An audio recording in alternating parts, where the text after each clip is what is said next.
It's late. You don't have to do anything now. Wherever you are, whatever the day asked of you, you can set it down. It will keep until morning without you. Let your eyes close. Let your breath slow. Breathe in and let it go. There, feel the air change. It's dry here and warm even now, with the day's heat still rising off the stone and the sand.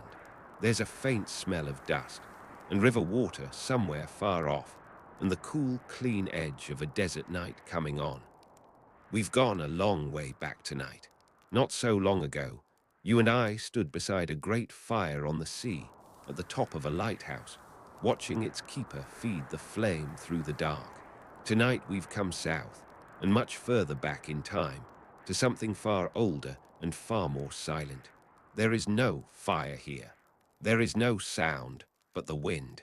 And there is, rising out of the desert in front of us, the largest thing that human hands have ever made. No one knows we're here. We've only come to look. So let's stay a while in the dark, at the foot of a mountain that men built on purpose.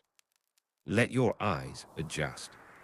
At first, it's only a shape against the stars, a vast, smooth triangle of deeper darkness where the sky should be, blotting out whole constellations.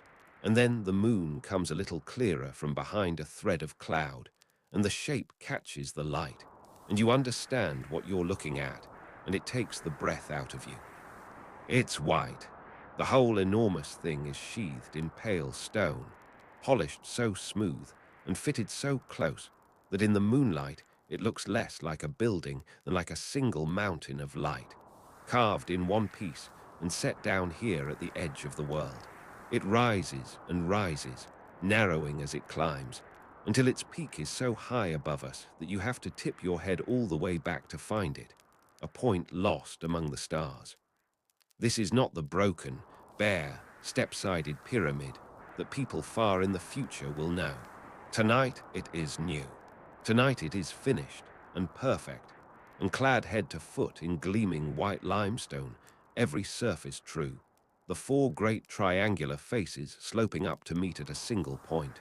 By daylight, it will be almost too bright to look at, a blaze of white against the blue. By moonlight like now, it simply glows softly, as if it were lit from within. It is the tallest thing in the world, and it will stay the tallest thing in the world, made by any human hand anywhere on Earth, for nearly 4,000 years. Think of that. Empires we haven't even imagined yet will rise and fall, and not one of them will build anything taller than what already stands, finished, in front of us tonight. Let's go closer. The closer we walk, the less it makes sense. From far off it was a perfect, simple shape, but up close, that simplicity becomes something almost frightening, because now you can see what it's made of. Stone, block upon block of cut stone, each one larger than you would think a person could move. And there are not hundreds of them, and not thousands.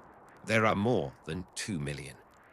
More than 2 million blocks of stone, the average one as heavy as a large elephant, stacked higher than a 40-story tower, each one cut, hauled, lifted, and set in its place by people who had no iron tools, no wheels worth speaking of for this kind of work, no machines, no engines, nothing but rope and wood and water and copper, and their own hands, and a will that is difficult, standing here in the dark, to comprehend. Lay your hand flat against the casing. The stone is cool now, giving back the night. It's so smooth, your palm slides across it. And the joints, look closely.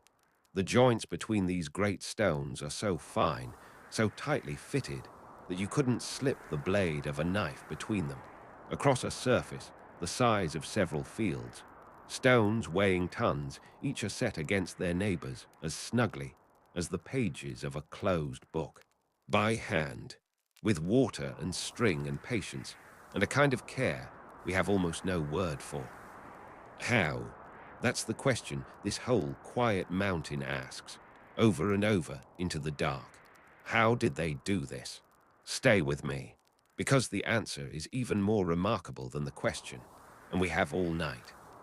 Start with the stone itself, because the stone tells the story. Most of the great inner blocks, the heavy core of the mountain, were cut from the very ground we are standing on.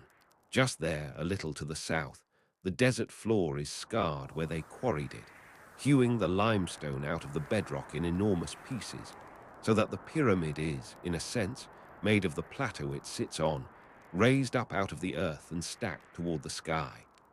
But this gleaming white skin, the fine, smooth casing that makes it glow, that came from somewhere else. That was quarried across the river, on the far side of the Nile, where a finer, whiter, more even limestone lies in the hills.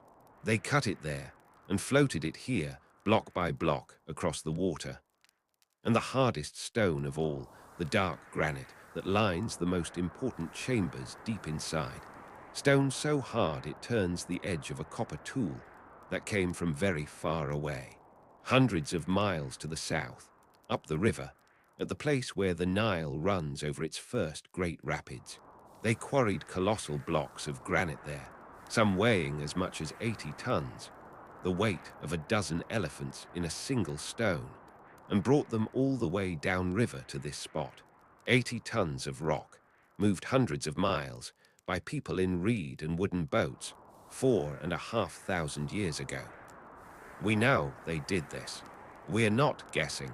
Far in the future, people will find the oldest written paper in the world, the daily logbook of a man who captained one of the crews that hauled stone for this very pyramid, a foreman who wrote down, day by day, the trips his team made, ferrying that fine white casing stone across the river to Giza. His ordinary work diary, kept for himself, will survive 45 centuries and tell us, in his own plain hand, how the impossible thing in front of us was supplied. He had no idea he was writing to us. He was just keeping track of his boats. But before any of it could be floated or dragged anywhere, it had to be cut. And this is where the question gets harder still, because these people had no iron. Their metal was copper, soft copper, a metal you can bend in your hands, a metal that goes dull if you so much as look at hard stone.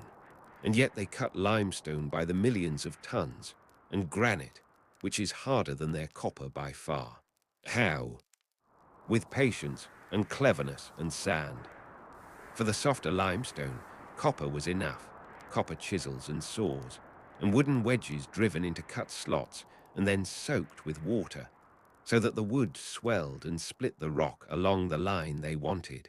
They read the stone the way a woodsman reads grain, and let it break where they chose. But the granite, the hard dark stone from the south, copper alone could never cut that. So they let the sand do it. They would draw a copper saw back and forth across the granite with no teeth at all, pouring sand into the cut as they worked. And it was the sand, not the metal, that did the cutting, hard grains grinding their slow way down through the rock, the copper only there to push the sand along, to bore a round hole through granite. They spun a copper tube the same way, sand beneath it, turning and turning for days, grinding out a perfect core. It was slow. It was unbelievably slow. A single cut might take a team many days, but they had time, and they had hands enough to spare. And grain by grain, the hardest stone in their world gave way to wet sand and copper and the refusal to stop. Run your hand along the casing again. Every smooth face of every stone here was brought to that smoothness by rubbing ground flat and fine with abrasive sand and harder stones, and endless, patient effort, until a knife could not find the joint. There is no trick here that we don't understand. There is only an amount of care and labor so vast that it's almost harder to believe than a trick would be. Here is the secret at the heart of it, and it is so simple it's beautiful. The river did the heavy lifting. The Nile floods. Every year with the rains far to the south, the river swells and rises and spreads out across the land in a great slow flood, and then sinks back.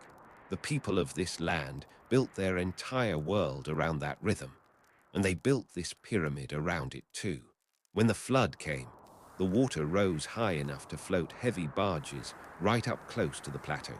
They cut canals and dug a harbor almost to the foot of the construction, so that a block of granite from hundreds of miles away could be carried by water nearly the whole distance, riding the flood, and only had to travel the last short stretch over land.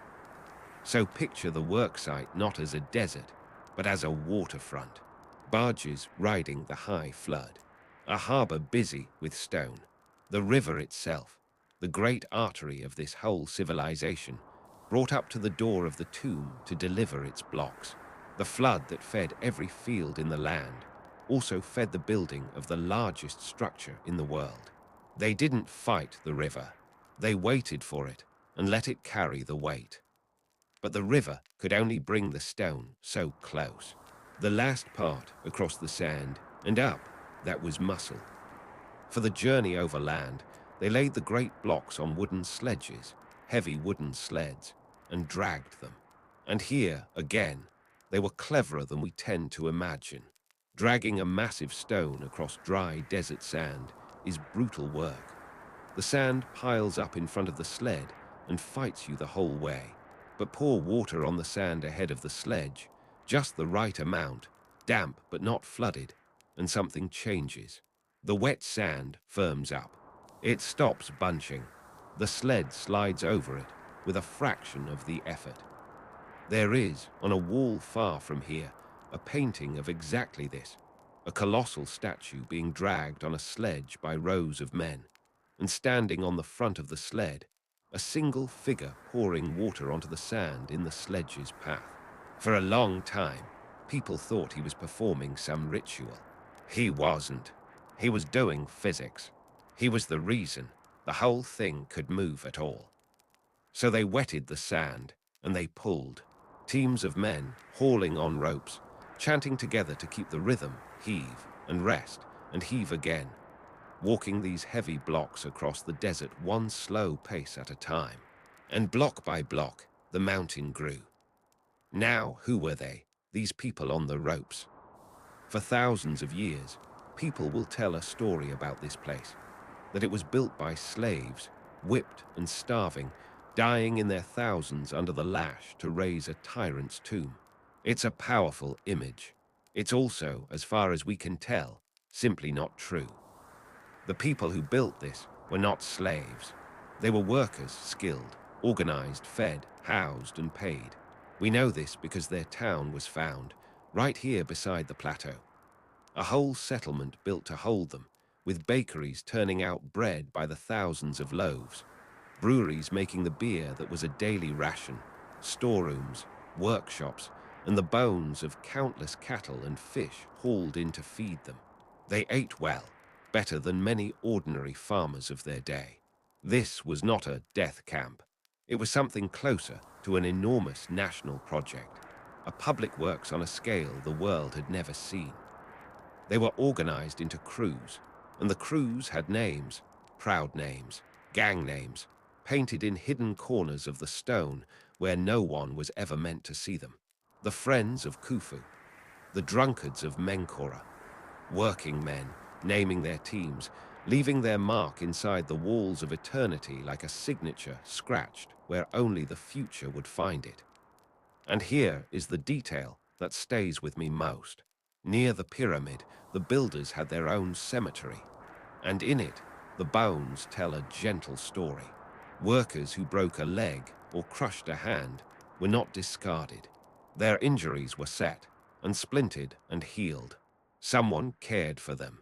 Someone mended them and let them go back to work or to rest. These were valued people, looked after, buried with dignity in the shadow of the thing they built. Not slaves, builders, and they were proud of it. When you stand here in the dark and run your hand along this impossibly smooth stone, that's whose work you're touching. Ordinary people with extraordinary skill, fed on bread and beer, hauling on ropes in the sun, healed when they were hurt, proud of their crews, who together did a thing so large that 4,500 years later, it's still the first thing the human race points to when it wants to say, "Look what we can do."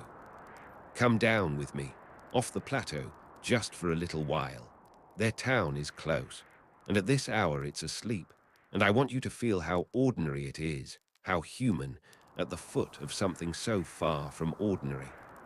We come down into narrow streets of mud brick houses, low and close, still warm from the day. It's quiet. A dog lifts its head as we pass, decides we're nothing, and settles again. Somewhere a child turns in its sleep. The whole village breathes slow in the dark. Here are the great bakeries, cold now, their ovens banked low, the day's last warmth still in the clay. And by morning they'll be roaring again, turning out bread by the thousands of loaves, more bread than you can easily imagine, to feed the gangs hauling stone. Here are the brewing vats, where the thick, nourishing beer is made that every worker drinks as part of his daily ration, not for drunkenness, but for sustenance, a food as much as a drink. Here are the long galleries where the crews sleep in their rows, the men who will be on the ropes at dawn, resting now, their tools set by, their hands at rest. There's a watchman near the edge of the town, sitting by a small fire, half dreaming, keeping a loose eye on nothing in particular. He doesn't see us. He never will. He's just a tired man at the end of a long shift, warming his hands, while above and behind him, filling half the sky, the great pale mountain his neighbors are building stands silent against the stars. That's the thing I want you to hold. This wonder of the world was made by a town full of sleeping people who, in the morning, would get up, eat their bread, drink their beer, and go to work. The way people always have, the way you did today. The pyramid is astonishing. The people who built it were not gods or giants. They were tired, ordinary, skillful people who went home at night to streets like these and slept, as the town is sleeping now, as you are beginning to. Let's leave them to their rest and go back up. And yet the hardest question is still the simplest one. We've moved the stone across the water and over the sand. But how, with no machines, did they lift it, 2 million blocks of it, up and up and up to the height of a 40-story tower? The honest answer is that we are not completely sure. This is one of the quiet mysteries that still hangs over this place, even far into the future, even for people who have measured every stone. The best answer is the simplest: ramps. They built ramps of brick and rubble against the rising pyramid and dragged the blocks up the slopes, the same way they dragged them across the sand. But a single straight ramp to the top would have to be almost a mile long to keep its slope gentle enough. A second construction project nearly as large as the pyramid itself. So perhaps the ramp wrapped around the outside, spiraling up the four faces as the building rose.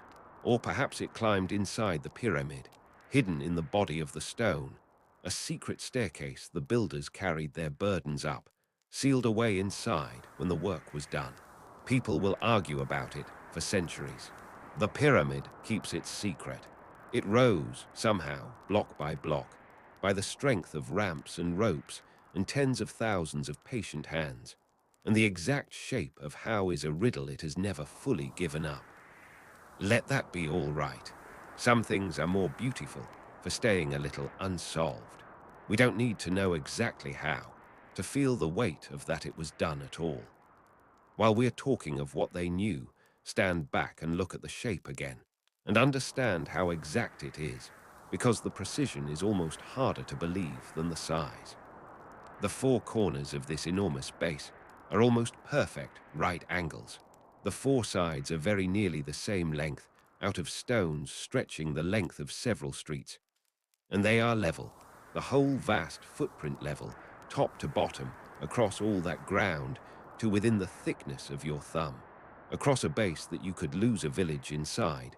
They are off from perfectly flat by less than a hand's width. And then there is the thing that, of everything here, I find most quietly astonishing. This pyramid is aligned to the directions of the world. Its four faces point almost exactly to north, south, east, and west. True north. The real north of the turning sky, not the rough north of a guess. And they got it right, to a tiny fraction of a degree. They built a mountain, and they pointed it at the pole of the heavens, and they were barely wrong at all. And consider what they had to work with. No machine made any of this measurement. They had cords, ropes, knotted at even intervals, that could be pulled taut to draw a straight line or lay out a perfect right angle. They had the plumb line, a simple weight on a string, which the earth itself pulls straight down, so that you always have a true vertical to build against. And to make the great base level, flat across all that ground, they may have done something wonderfully simple.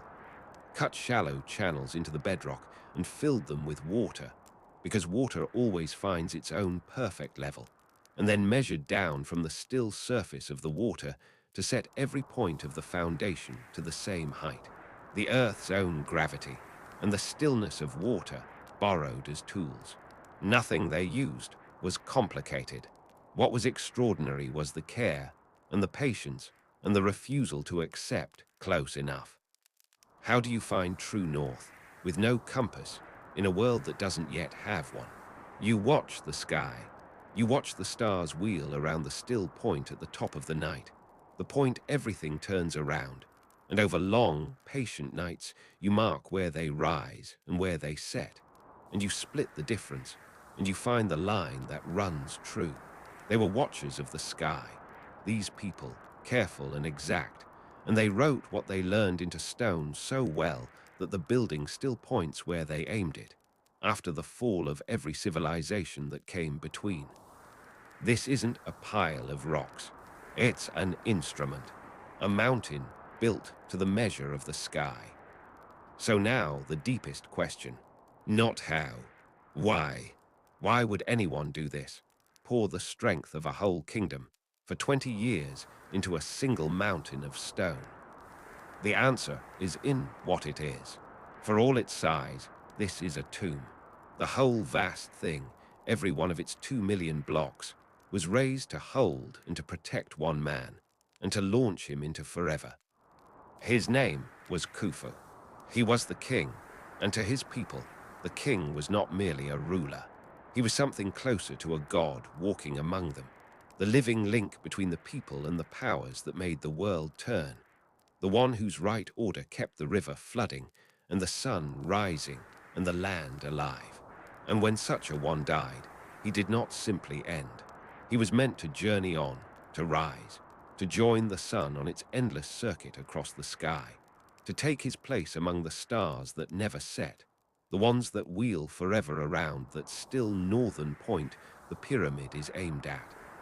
The pyramid was the engine of that journey. Its very shape, those great faces sloping up to a single high point, was, some believe, a kind of ramp of stone, a stairway of sunlight, built so the dead king could climb from the earth into the sky. They cast it in white limestone, so it would shine like the sun itself. They may have capped its peak in gold, or in gold and silver mixed, so that the first light of dawn struck the summit and set it blazing before the day reached the rest of the world. The king's high place, catching the sun first every single morning for eternity. That's what all this is. Not a monument to death, a machine for not dying, a mountain built to carry a man into the company of the stars and keep him there forever. Whether or not it worked the way they believed, it has, in a strange way, succeeded. We are still saying his name. Khufu. 4,500 years on, in the dark, we said it. He wanted to be remembered forever, and here we are. To build a stairway to the stars, you must first know the stars very well. And these people did. Think of the priests who kept the sky, the watchers, who spent their lives learning the patterns of the heavens the way a sailor learns a coast. Night after night, year after year, they followed the wandering of the moon, the slow procession of the stars, the rising of certain bright ones at certain seasons. They knew which stars vanished below the horizon and returned, and which ones never set at all, the circling stars at the top of the sky, wheeling forever around that still northern point, never dipping, never dying. The undying stars, the imperishable ones. And you can see why a people who believed in life beyond death would love those stars above all others. Everything else in their sky rose and set, lived and died, sun and moon and the wandering lights. But those northern stars never died. They turned and never went out. To join them, to become one of the imperishable ones, circling forever in the cool dark at the top of the world, that was the king's hope. That is why the tomb is aimed where it's aimed, not at nothing, at the part of the sky that never dies. There was a star they watched especially, low in the south, that would vanish from the night sky for many weeks, and then rise again just before dawn. And its return, year after year, fell close to the time the river began to flood. So the very stars that promised the king his eternity were also the clock that told the farmers when the life-giving water was coming. The sky was not separate from the world here. The sky was the calendar, and the afterlife and the law all at once, and the priests who read it were keepers of all three. When you look up tonight, you're looking at what they looked at, and reading, in your own way, the same patient lights. Deep within the stone, far above us now, buried in the heart of the mountain, there is a room. We won't disturb it, but let me take you there in the mind, up through passages most people will never see. There is a low, sloping tunnel that climbs into the body of the pyramid, and it opens, suddenly, into something extraordinary. A tall, narrow gallery rising steeply upward, its walls of polished limestone stepping inward as they climb, vanishing up into the dark. A great corbelled hall, hidden in the center of all that stone, built with the same flawless care as the faces outside, though almost no living eye was ever meant to see it. At the top of that climb lies the king's chamber. It is lined entirely in that hard, dark granite, hauled hundreds of miles up the river. A room of red stone in the heart of a white mountain. Above its flat ceiling, the builders stacked chamber upon chamber of massive granite beams, one over another, to take the unimaginable weight of the pyramid pressing down from above and keep it from ever crushing the room. They engineered the silence. They built the king a space that the whole mountain could lean on and never collapse. And from that chamber, two narrow shafts run out through the body of the pyramid toward the open sky, slender channels, far too small to crawl through, aimed up and out at the stars. Some believe they were built to point at particular stars. At the band of stars, the people of this land tied to their gods of the afterlife, and at the circling stars that never set, channels for the king's soul to travel out along, from his stone room in the dark, up into the heavens he was promised, a tomb with windows for the spirit, pointed at eternity. In the chamber there is a coffer of granite, carved from a single block, and it was meant to cradle the king on his long journey out among those stars. And there is one more thing they gave him, and it's perhaps the gentlest of all. Buried in a pit alongside the pyramid, sealed under great slabs of stone, the builders laid a boat. A real one, a long, graceful ship of fragrant cedar wood, taken carefully to pieces and packed away in order, every part numbered and placed so it could be made whole again. A full ship, hidden in the ground beside the tomb. Because the journey to the afterlife was a voyage.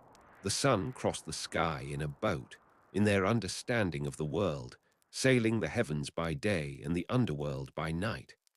And the king would need a vessel of his own to sail beside it, across the sky and through the dark and into the morning, over and over forever.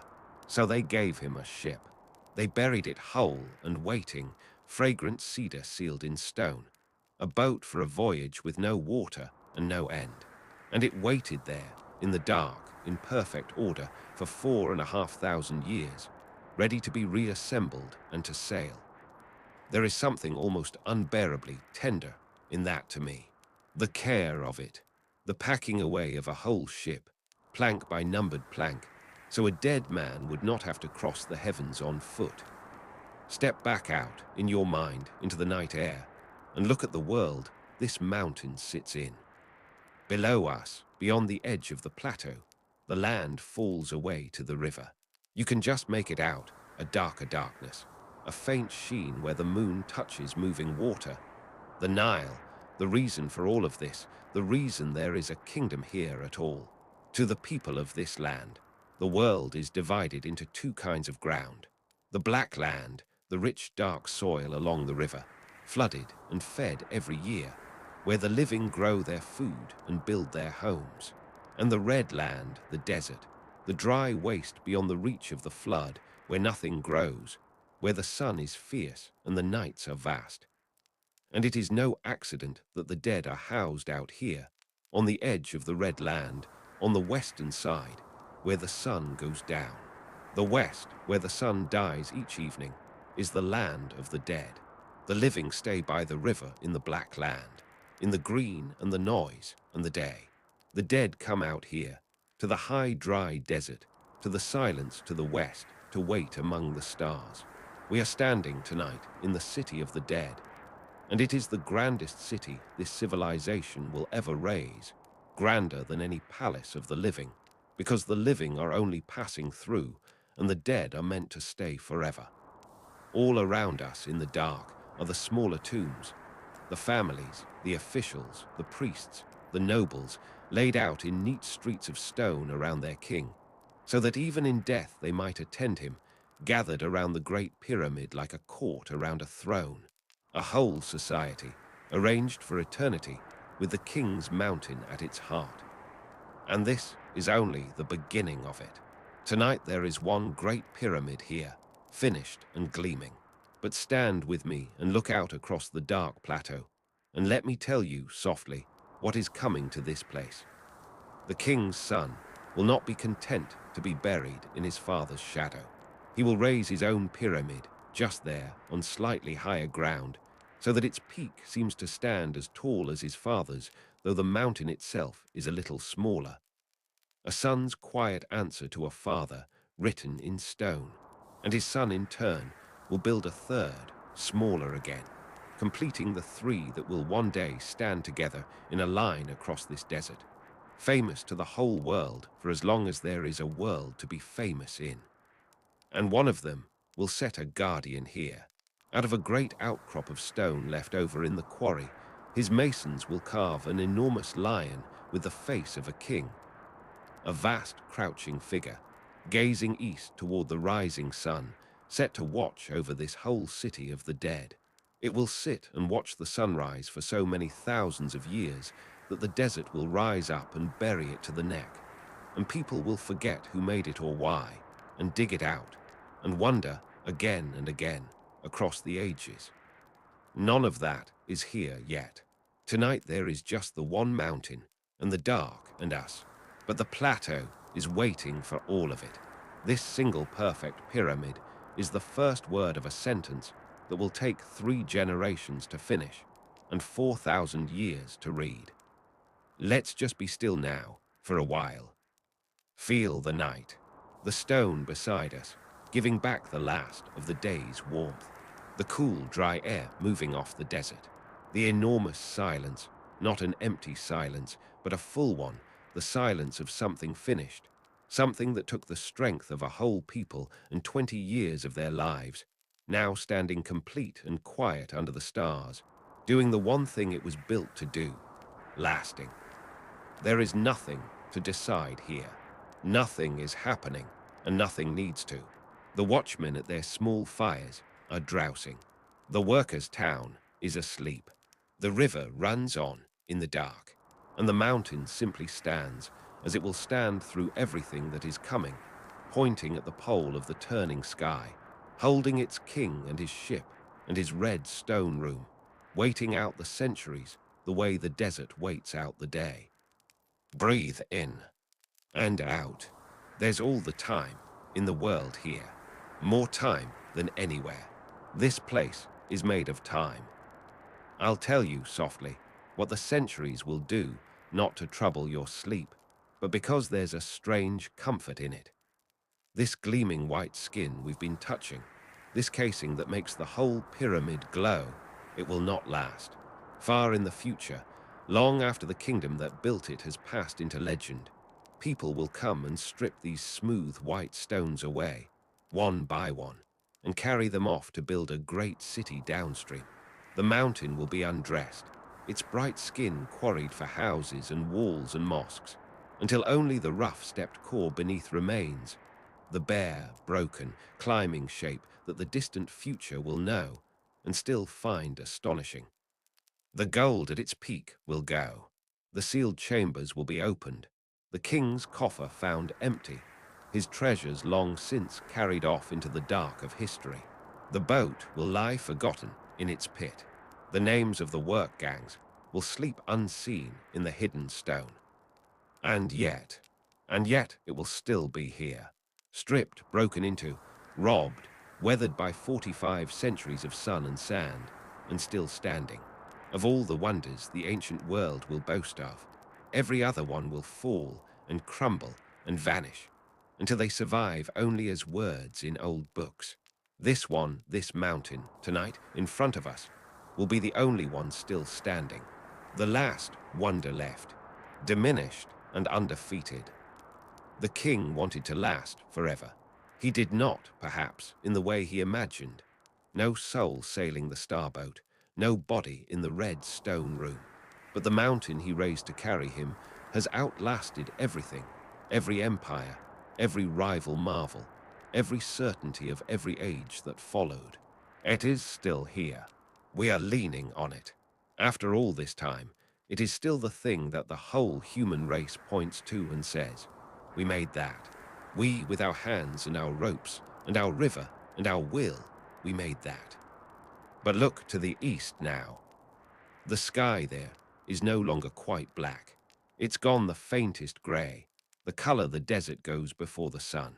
And in a little while, the first light will reach the top of the pyramid before it reaches anything else, strike the peak, and set it shining. The king's high place catching the morning first, as it was built to do. That's our signal. We were never meant to see the dawn here. The morning belongs to them, to the watchmen stirring, the bakers already at their ovens in the workers' town, the priests climbing toward their duties, the whole living world by the river waking to another day in the long, long life of this place. So let it go soft now. The white mountain and the red stone room and the buried ship and the silver river and the city of the dead spread out beneath the stars. Let all of it drift back into the dark where we found it, 4,500 years deep. Sleep now. The king is kept. The mountain stands.